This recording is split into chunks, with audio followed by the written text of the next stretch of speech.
লইয়া মসজিদে নববীর সামনে দাঁড়ায় রয়েছে। তো হঠাৎ করে একজন ইহুদি এসে নবীকে ডাক দিয়ে বলতেছে, ও আব্দুল্লাহর বেটা মুহাম্মদ, ও নবী, আপনাকে আমার বাড়িতে যাওয়ার জন্য আপনাকে দাওয়াত দিতে এসেছি। আমার বাড়িতে আপনি খানা খাইবেন, আপনাকে আমার বাড়িতে যাওয়ার জন্য আমি দাওয়াত দেওয়ার জন্য এসেছি। আমার দাওয়াতটা আপনি অ্যাকসেপ্ট করেন, আমার দাওয়াতটা আপনি গ্রহণ করেন। এইবার নবীজি কিছুই বলে না।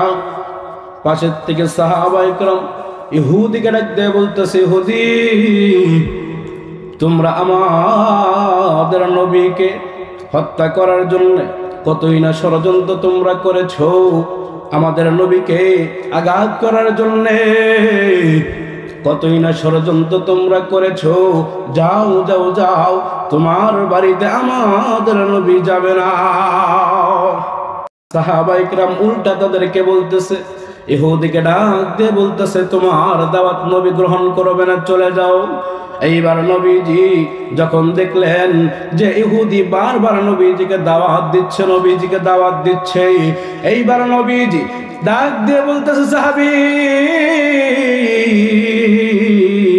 তোমরা চুপ থাকো, তোমরা চুপ থাকো, তোমরা কথা বইলো না, আমি তার সঙ্গে কথা বলতেছি। এইবার নবীজি ইহুদিকে ডাক দিয়ে বলতে, তুমি কি সত্যি তোমার বাড়িতে যাওয়ার জন্য দাওয়াত দেওয়ার জন্য এসেছো নাকি? এইবার ইহুদি ডাক দিয়ে বলতেছে, নবী গো, আপনাকে আমি দাওয়াত দেওয়ার জন্য এসেছি, আপনাকে আমার বাড়িতে যাওয়ার জন্য দাওয়াত দেওয়ার জন্য এসেছি। এইবার নবীজি ডাক দিয়ে বলতেছে, ইহুদি রে, তুমি যদি সত্যি আমাকে দাওয়াত দেওয়ার জন্য এসে থাকো, তাহলে শোনো, আমি তোমার দাওয়াত গ্রহণ করলাম, আমি তোমার দাওয়াত অ্যাকসেপ্ট করলাম। কারণ হচ্ছে নবীজি তার চরিত্রটা এমন যে সাহাবীদের সঙ্গে যেমন ভাবে কথা বলতেন, কাফেরদের সঙ্গে একই ভাবে কথা বলতেন। বাহির থেকে যখন একজন কাফের নবীজির সঙ্গে দেখা করার জন্য আসতো, আবু জেহেলের সালাফেলা এবং আবু জেহেল, উতবা, শাইবা সবাই তাদেরকে বাধা দিত, তোমরা মুহাম্মাদের কাছে যাও না, মুহাম্মদ পাগল হয়ে গিয়েছে, তোমরা মুহাম্মাদের কাছে যাও না। তখন ওই কাফের চিন্তা করতো যে মুহাম্মদ যদি পাগল হয়ে থাকে, তাহলে তুমি তো আবু জেহেল, মক্কার লিডার, তুমি এত বড় মানুষ হইয়া মুহাম্মদকে কেমন করে তুমি পাগল বলো? তুমি যেহেতু মুহাম্মদকে পাগল বলেছো, তাহলে তুই পাগল তো ছোট খাটো কোনো পাগল নয়, ওই পাগল তো ঊর্ধ্বমানের পাগল, আমরা তাকে দেখার জন্য যাব। এইবার কাফের বেঈমানেরা এইবার যখন আবু জেহেল, উতবা, শাইবা তাদের কথা অমান্য করিয়া পাগল দেখার জন্য মুহাম্মদের সামনে যখন চলে যাইত, মুহাম্মদ নবীর চেহারা দেখা, তার চরিত্র দেখা কাফের বেঈমান নবীজির হাতে হাত রেখা কালেমা পয়রা মুসলমান হয়ে যাইত। আমাদের নবীজির ব্যাপারে আল্লাহ পাক রব্বুল আলামিন হাদিসে কুরসির ভিতরে জানায়া দিয়েছেন, নবী, আপনি তো এমন নবীজি যদি কারো সঙ্গে মুসাফা করত 6 মাস হয়ে যেত, তার হাত থেকে মিশকে আম্বরের ঘ্রাণ দূর হইত না। নবীজি যদি কারো সঙ্গে মুআনাকা করত 6 মাস হয়ে যেত, তার শরীর থেকে, তার কাপড় থেকে মিশকে আম্বরের ঘ্রাণ দূর হইত না। আরে বন্ধু, এইবার ইহুদিকে নবী ডাক দিয়ে বলতেছে, ও ইহুদি তুমি চলে যাও, চলে যাও, আমি জোহরের নামাজের পরে তোমার বাড়ির দিকে আমি চলে যাব। এইবার ইহুদি খুশি হইয়া তার বাড়িতে চলে গেল। এইবার নবীজি জোহরের নামাজটা শেষ করিয়া এইবার নবীজি ইহুদির বাড়ির উদ্দেশ্যে যখন নবীজি রওনা দিল, এইবার ইহুদি যখন লক্ষ্য করে দেখতেছে ওই যে নবী আমার বাড়ির দিকে আসতেছে, আরে বন্ধু ইহুদি কিন্তু আমার আপনার নবীকে খাওয়ানোর জন্য দাওয়াত দেয় নাই, আমার আপনার নবীকে আদর আপ্যায়নের জন্য দাওয়াত দেয় নাই, আমার আপনার নবীকে হত্যা করার জন্য দাওয়াত দিয়েছে। বলেন নাউজুবিল্লাহ। নবীজি তার ষড়যন্ত্র তো বুঝতে পারেনি, নবীজি খুশি মনে দাওয়াত গ্রহণ করেছে।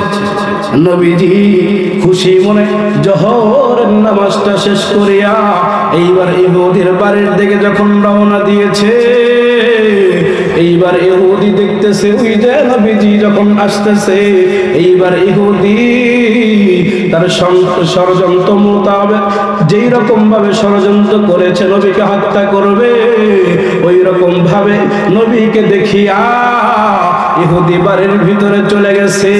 বাড়ির ভিতরে যাইয়া সবকিছু ঠিকঠাক করিয়া ফেলছে। ইহুদির চিন্তা হইল যে একটা কুকুর লালন পালন করেছে, একটা কুকুরকে খাওয়াইছে, একটা কুকুরকে নিজের হাত দিয়ে গোসল করিয়েছে, একটা কুকুরকে আদর করে যত্ন করে বড় করেছে। আমার আপনার নবীর উপরে চড়াইয়া দিবে, আমার আপনার নবীকে কুকুর দিয়ে হত্যা করাবে। এইবার ইহুদি তার ষড়যন্ত্র অনুযায়ী যখন নবীজি ইহুদির গেটের সামনে যখন চলে গেছে, এইবার ইহুদি যেই কুকুরটাকে এত লালন পালন করিয়া এত পুষে, যেই কুকুরটাকে এত বড় করেছে, এই কুকুরটাকে শিকারি বানিয়েছে। এইবার কুকুরটার গলার থেকে যখন শেকলটা যখন খুলিয়া দিয়েছে, এইবার কুকুরটাকে ডাক দিয়ে বলতেছে, কুকুর রে, যেই ব্যক্তিকে হত্যা করার জন্য তোকে এত আদর করেছি, তোকে আমি আদর যত্ন করে লালন পালন করেছি, ওই লোকটা আমার গেটের সামনে হাজির, তুমি চলে যাও, চলে যাও, ওই লোকটার উপরে আক্রমণ করো, ওই লোকটাকে হত্যা করে ফেলো। এইবার যখন নবীজি ইহুদের ঘরের ভিতরে যখন ঘরের ভিতরে ঢুকে গেছে, এইবার নবীজি যখন ইহুদের গেটের ভিতরে ঢুকে গেছে, আমার ভাইজান, আমার বন্ধুগণ, এইবার ইহুদি তার কুকুরের শেকলটা যখন খুলিয়া দিছে, এইবার এই কুকুরটা এক দৌড় দিয়েছে এই নবীজিকে হত্যা করার জন্য, লাফায়া লাফায়া যাইতেছে, আর একটা লাফ দিলেই নবীজির উপরে আক্রমণ করে ফেল দিবে। ঠিক এই সময়ে আল্লাহ পাক রব্বুল আলামিন এই কুকুরের মস্তিষ্কের ভিতরে, কুকুরের বেরানটার ভিতরে ঢুকাইয়া দিছে। কুকুর এইবার চিন্তা করতেছে যে আমি কাকে হত্যা করার জন্য দৌড় দিয়েছি, আমি কাকে হত্যা করার জন্য দৌড় দিয়েছি, আমি কাকে হত্যা করার জন্য প্রস্তুতি গ্রহণ করেছি, ওই লোকটার চেহারা একবার আমি দেখতে চাই। আমার ভাইজান, আমার বন্ধুগণ, এইবার কুকুরটা মাথা যখন নিচুর থেকে উপরের দিকে উঠাইছে, আমার আপনার নবীজির চেহারা দেখা কুকুরটা সঙ্গে সঙ্গে চেহারাটা নিচের দিকে নামায়া ফেলছে। আমার ভাইজান, আমার বন্ধুগণ, এইবার যখন কুকুরটা আমার নবীকে এত সুন্দর দেখছে, কুকুরটাও চিন্তা করেছে যে এত সুন্দর সুন্দর ব্যক্তি তো পাগল হতে পারে না, মানুষের সঙ্গে খারাপ ব্যবহার করতেও পারে না। এই চিন্তা ঢুকাইছে কে? আর আওয়াজ করে বলেন কে? আল্লাহ ঢুকায়া দিয়েছে। কারণ নবী তো রহমাতাল লিল আলামিন, নবী তো সরকার কায়নাত, দু জাহানের বাদশা, নবী রহমত, ইমামুল আম্বিয়া, ইমামুল মুরসালিন, খাতামুন নবিয়্যিন, জনাব মুহাম্মদুর রাসূলুল্লাহ সাল্লাল্লাহু আলাইহি ওয়াসাল্লাম। রহমাতাল লিল আলামিন নবী, রহমাতাল লিল আলামিন নবী, কুরআনে প্রমাণ। আশিক বিনা কে বুঝিবে আমার দয়াল নবীর শান, উম্মত বিনা কে বুঝিবে আমার দয়াল নবীর শান। কথা বলুন ঠিক কিনা? রহমাতাল লিল আলামিন নবী, রহমাতাল লিল আলামিন নবী, কুরআনে প্রমাণ। উম্মত বিনা কে বুঝিবে আমার দয়াল নবীর শান, আশিক বিনা কে বুঝিবে আমার দয়াল নবীর শান। নবী আমার মদিনারে বুলবুল, আমার আল্লাহ প্রেম করিয়া নামটি দিলেন হাবিবে রাসূল। আল্লাহু আকবার। নবী আমার মদিনারে বুলবুল, আমার আল্লাহ মোহাব্বত করিয়া নামটি দিলেন মুহাম্মদ রাসূল। সেই নবীজির সুন্নাত না মানিলে, সেই নবীজিকে মোহাব্বত না করিলে থাকবে না ঈমান। আশিক বিনা কে বুঝিবে আমার দয়াল নবীর শান, উম্মত বিনা কে বুঝিবে আমার দয়াল নবীর শান। লা ইলাহা ইল্লাল্লাহ, লা ইলাহা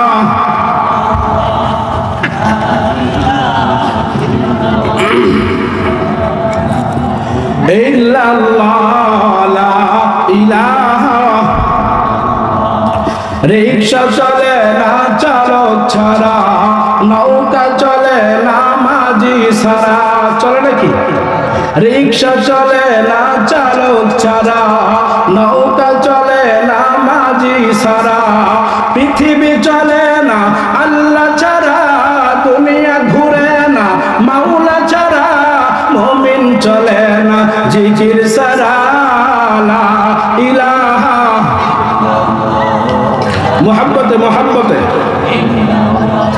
লা ইলাহা, লা ইলাহা ইল্লাল্লাহ, লা ইলাহা, লা ইলাহা ইল্লাল্লাহু মুহাম্মাদুর রাসূলুল্লাহ সাল্লাল্লাহু আলাইহি ওয়াসাল্লাম।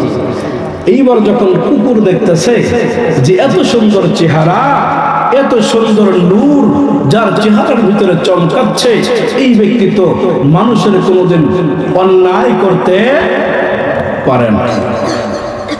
তো এইবার কুকুরটা মাথা নিচু দিয়ে মালিকের সামনে এসে দাঁড়ায় গেছে।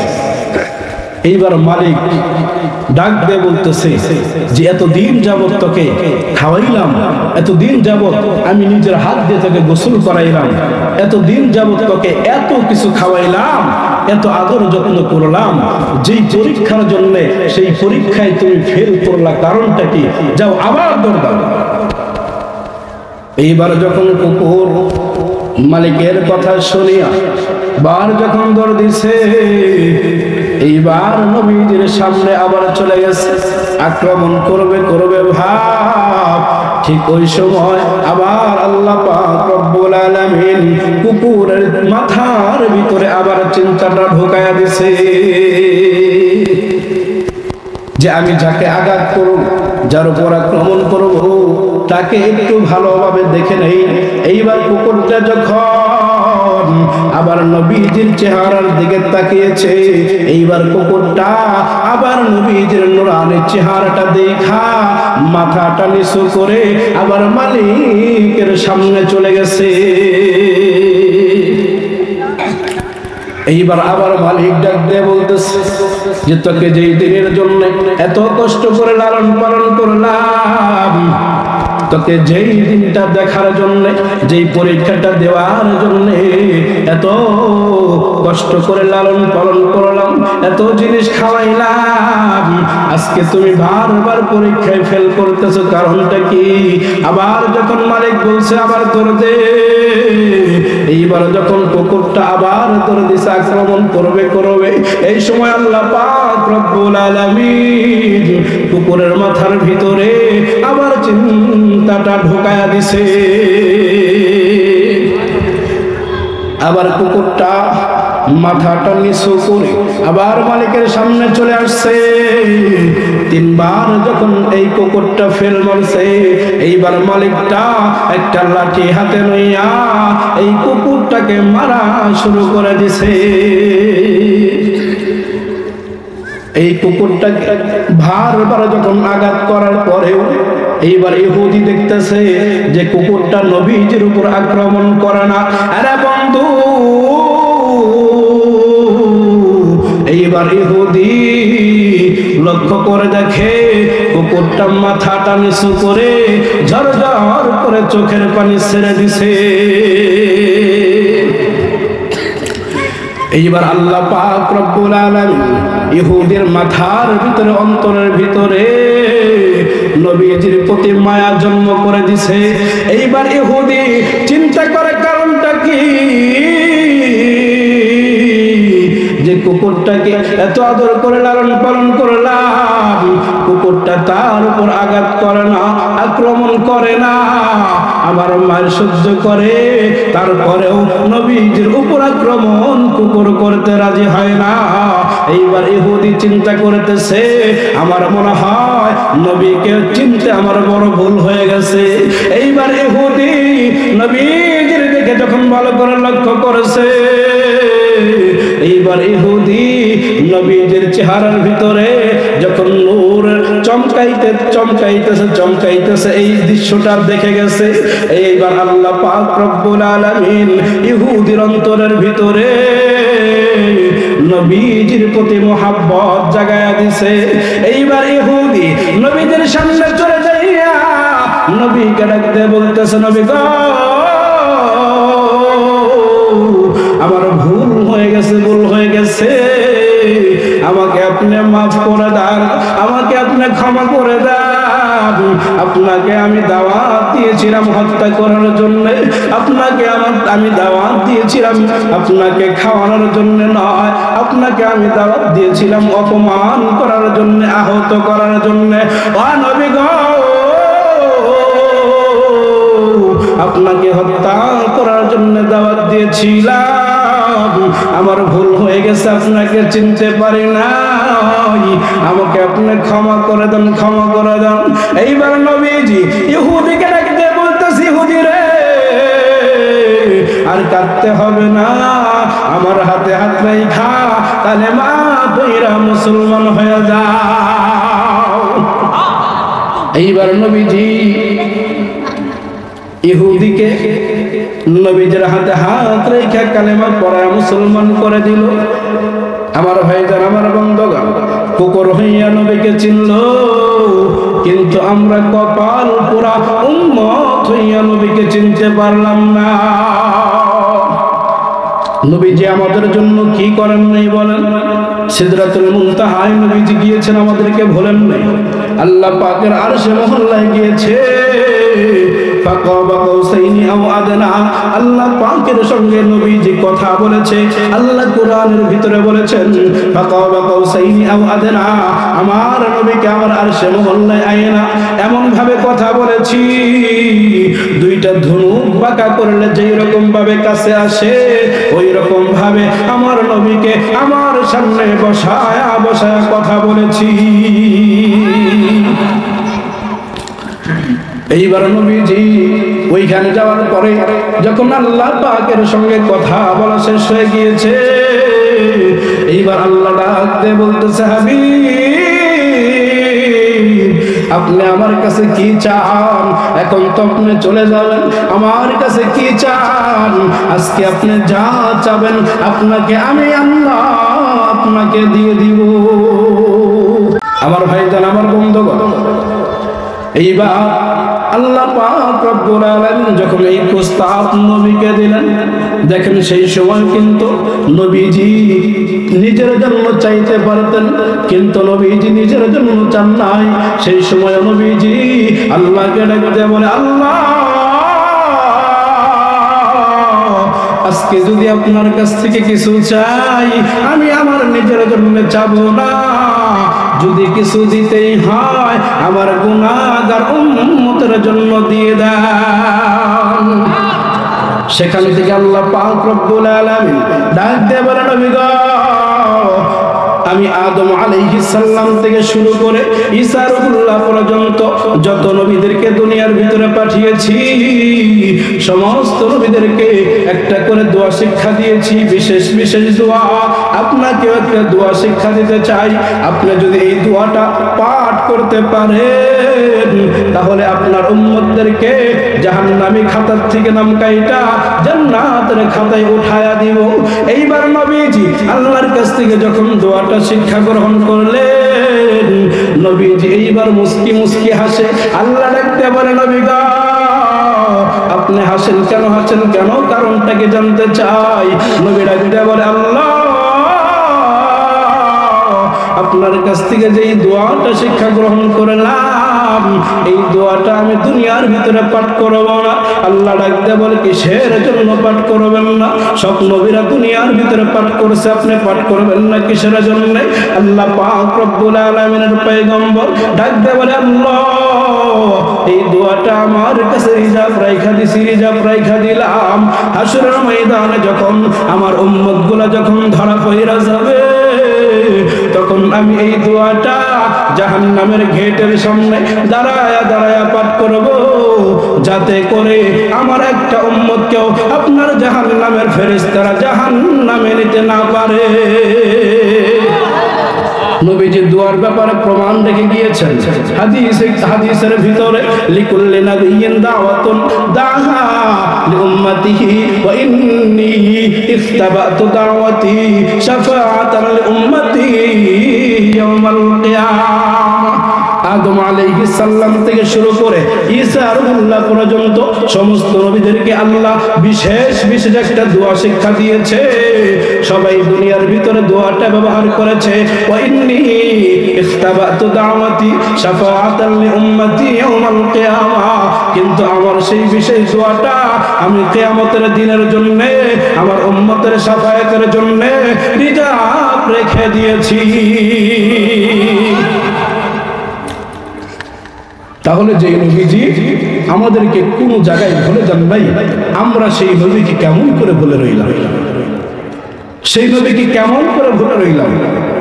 হাসরের ময়দানে নবী যে আমাদেরকে শাফায়াত করবে একটা দোয়াও রাখছে, তো শাফায়াতের কাজ করতে হবে তো, কথা বলুন ঠিক কি? নবীজির মনে আঘাত দিয়ে শাফায়াত পাওয়া যাবে? কলিজার ভিতরে খুর লাগায় শাফায়াত পাওয়া যাবে? পাওয়া যাবে না। আপনাদের হাতে পায়ে ধরে বলি, নবীজি তার সুন্নত রেখে গেছে, সুন্নত অনুযায়ী তার জিন্দেগি যেই রকম ভাবে গঠন করেছে, নবীজির তরিকা অনুযায়ী আমাদের জিন্দেগি গঠন করতে যেন পারি। আল্লাহ পাক রব্বুল আলামিন তৌফিক দান করেন। সকলে বলি আমিন।